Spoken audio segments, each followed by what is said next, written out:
Hola, mi nombre es Carlos Antonio Rodríguez Osuna y hoy vamos a hablar sobre el tema de la ley de Gauss. La ley de Gauss es parte de la clave para utilizar consideraciones de simetría que simplifiquen los cálculos del campo eléctrico. Es un enunciado fundamental acerca de la relación que hay entre las cargas y los campos eléctricos. La ley de Gauss se trata de lo siguiente. Dada cualquier distribución general de carga, se rodea con una superficie imaginaria que la encierre y luego se observa el campo eléctrico en distintos puntos de esa superficie imaginaria. La ley de Gauss es una relación entre el campo en todos los puntos de la superficie y la carga total que ésta encierra. Carga y flujo eléctrico. Existe una relación alternativa entre las distribuciones de carga y los campos eléctricos.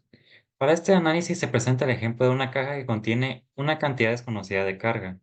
Sabemos que una distribución de carga produce un campo eléctrico y que éste ejerce una fuerza sobre una carga de prueba. Se mueve una carga de prueba en torno a las proximidades de la caja. Con la medición de la fuerza experimentada por la carga de prueba en diferentes posiciones, se elabora un mapa tridimensional del campo eléctrico fuera de la caja.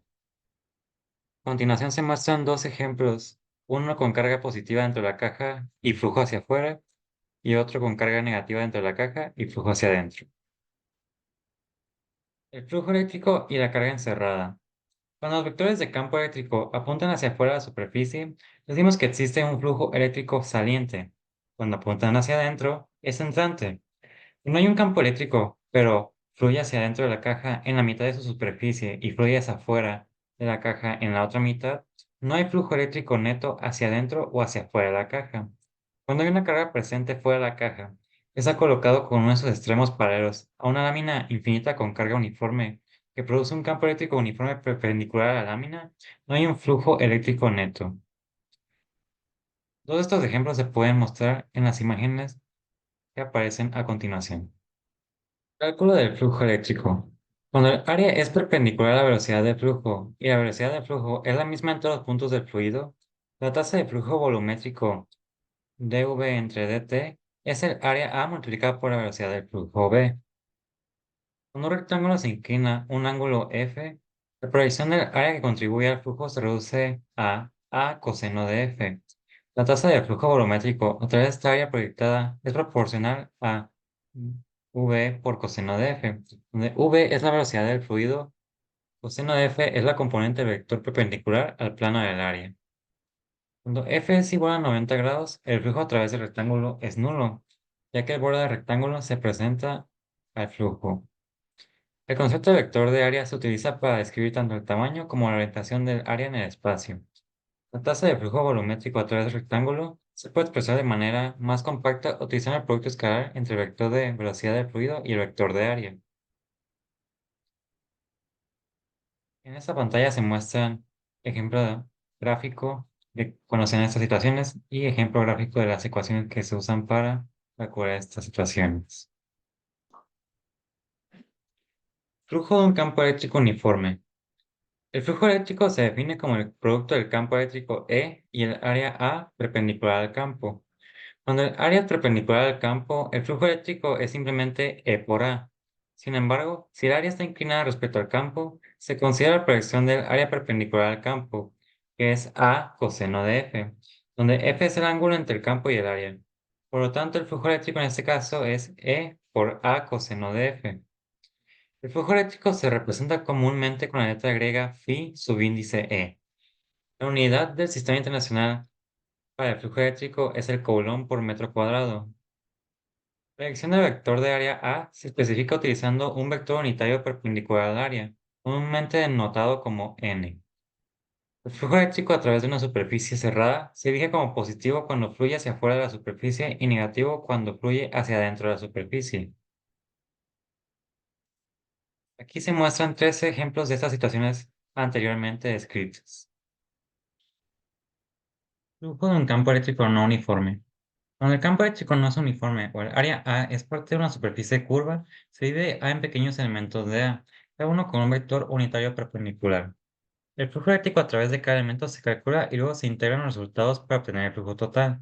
Esta integral se conoce como integral de superficie de la componente en el área o integral de superficie de phi.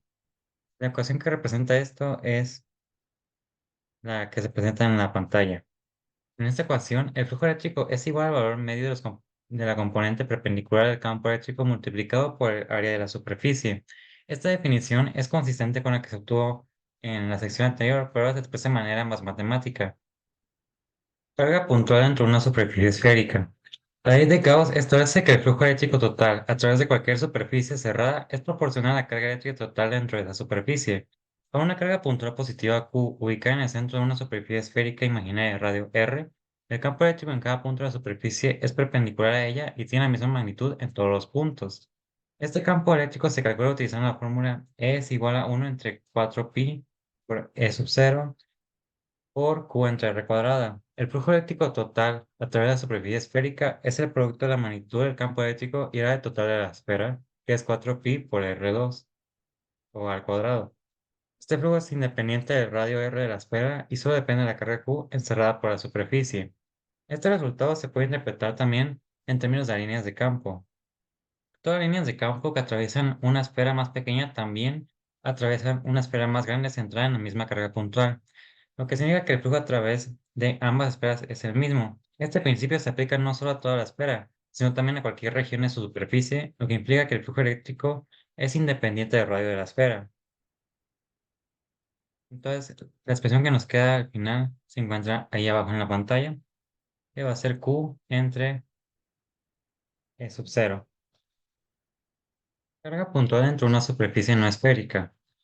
La técnica de proyección permite generalizar el análisis del flujo eléctrico a superficies no esféricas. Cuando se rodea una esfera de radio R con una superficie de forma irregular en lugar de otra esfera, se puede considerar un pequeño elemento de área dA sobre la superficie irregular. Si una normal ADA forma un ángulo F con una línea radical que sale de la carga puntual Q, dos lados del área proyectada sobre una esfera se ven disminuidos en factor coseno de F mientras que los otros dos permanecen sin cambio. Por lo tanto, el flujo eléctrico a través del elemento de superficie esférica es igual al flujo E de A coseno de F a través del elemento correspondiente a la superficie irregular. Al dividir toda la superficie irregular en elementos de A, calcular el flujo eléctrico a través de cada uno de ellos, se puede sumar los resultados mediante integración. El flujo eléctrico total a través de la superficie irregular debe ser igual al flujo total a través de una esfera centrada en la carga puntual, que es proporcional a la carga encerrada por la esfera.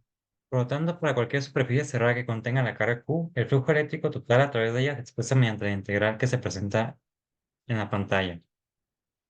Esta ecuación se aplica a superficies de cualquier forma o tamaño, siempre y cuando sean superficies cerradas que contengan la carga Q.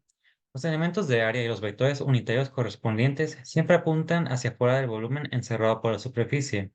Además, el flujo eléctrico es positivo en áreas donde el campo eléctrico apunta hacia fuera de la superficie y negativo donde apunta hacia adentro. Si la carga puntual es negativa, el campo eléctrico está dirigido radicalmente hacia adentro, lo que resulta en un ángulo F mayor de 90 grados. Un coseno y una integral negativos en la ecuación. Sin embargo, como la carga también es negativa, la ecuación sigue cumpliéndose. Esta ley de Gauss establece que en una región del espacio donde no hay carga, cualquier línea de campo eléctrico que entre por un lado debe salir por el otro. Forma general de la ley de Gauss. La ley de Gauss se generaliza para casos donde la superficie encierra no solo una carga puntual Q, sino múltiples cargas. En este caso, el campo eléctrico total en cualquier punto es la suma vectorial de los campos de las cargas individuales. Si QNC representa carga total encerrada por la superficie definida como QNC es igual a Q1 más Q2 más Q3, etc. Y es el campo total en la posición del elemento del área superficial de A, con su componente perpendicular al plano de ese elemento paralelo a DA. Entonces se puede escribir una ecuación similar para cada carga y su campo correspondiente y luego sumar los resultados. Para hacer esto se obtiene la forma general de la ley de Gauss, que establece que el flujo de eléctrico total a través de una superficie cerrada es igual a la carga eléctrica total dentro de la superficie dividida por la permitividad eléctrica del vacío. Esta forma general de la ley de Gauss es fundamental para comprender cómo el flujo eléctrico se relaciona con la distribución de carga en el espacio y proporciona una herramienta poderosa para generalizar campos eléctricos en situaciones más complejas. La ley de Gauss se presenta en varias formas equivalentes, utilizando la definición de QNC y las distintas expresiones del flujo eléctrico proporcionadas por la ecuación. Estas formas son las que se presentan en la pantalla. Estas expresiones representan el flujo eléctrico total a través de una superficie gaussiana, con distintos términos por el mismo concepto. La elección de una forma sobre otra puede ser conveniente según el contexto.